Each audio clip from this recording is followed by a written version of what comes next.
Hey everyone, welcome back to another portfolio update video on the channel. Portfolio is currently sitting at $13,314.17. For the day, we are up a huge 1.11%, which is about $146. For the week, we are down 161.23 or 1.2%. For the month, we are down 73.52 or 0.55%. For the 3 months, we are up 687.79 or 5.45%. For the year to date, we are up 616.07 or 4.85%. For the 1 year, we are up $1,060.75 or 8.66%. And for the all-time, we are still up pretty big, $1,234.83 or 10.22% on the all-time, which is great. But yeah, so really rough week for the market. You can see we were up at one point to about 13,600, and then we closed at about 13,300. So at one point we were up pretty big, and then we ended up falling back down, and that's part of a larger market pullback. You can see here the market has pulled back pretty significantly from its highs, down about $500 for me at least, and which is about 4%. Take a look at SPY here. We can see that in more detail. Let's see. Kind of go to the 1 year chart. SPY was up 23%. Now it's only up 18.56%. So yeah, down about 4% since mid-July, which is pretty interesting. So back half of July has been pretty downward trending for the S&P. All time on these holdings up $758, about 6%. Average cost of $513. So it's slowly been going up as I've been buying more shares, but it's still pretty low, especially compared to the current price. And I believe, yeah, so that price is about here. And we're almost at 25 shares, so we're almost at a quarter of 100 shares on the S&P, which is really cool to see. It's just exciting stuff. I don't know what I'll do if I get to 100 shares. I don't think I'll be selling calls at all or anything like that, but I do think it's really just cool to see that milestone, that progress.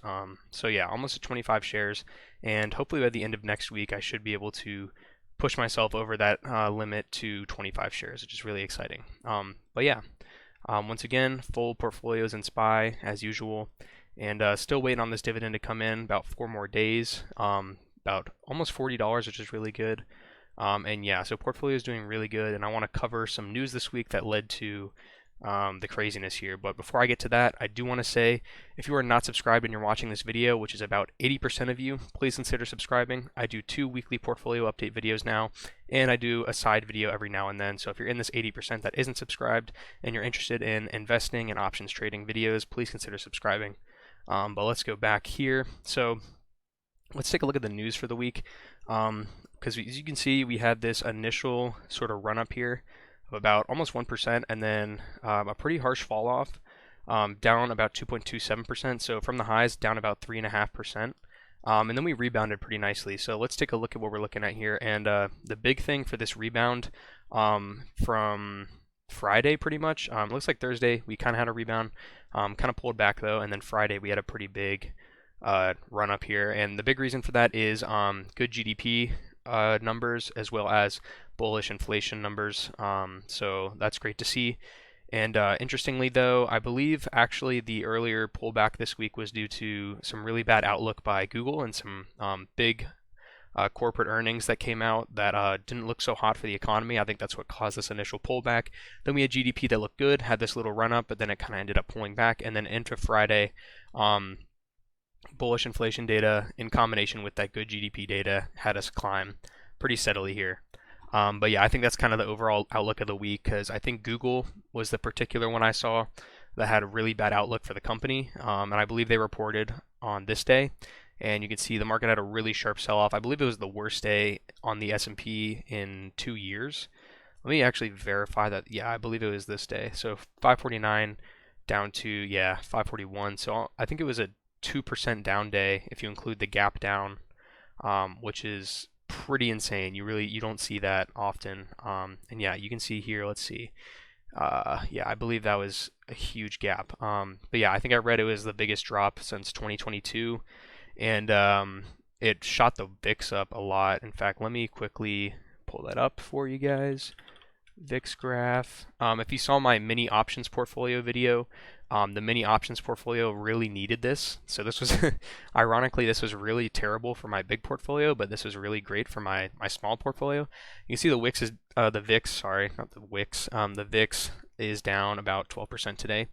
But you can see at one point we had a huge run up on the VIX of about 30%, which is crazy. I believe it was that day, in fact. And we can take a look at Google as well. We may as well and just see kind of the impact on their shares. I'm not really sure. I haven't looked into Google yet, but I'd imagine it's pretty bad. Yeah, about 7% down on the biggest company in the world. So, or not the biggest, one of the biggest. So there you go. That's the major reason for the pullback. Bad company earnings. Not sure about other companies that reported this week. I believe Alphabet was the biggest one. I think Tesla actually was one of them. Take a look at that. Yeah, Tesla down a huge 8% this week. So there you go. But yeah, so that's the reasons for this week, the craziness, the ups and downs. But yeah, I mean, we'll see if we see these highs again because these were pretty crazy. Portfolio almost peaked at 14K and now we're down to 13.3.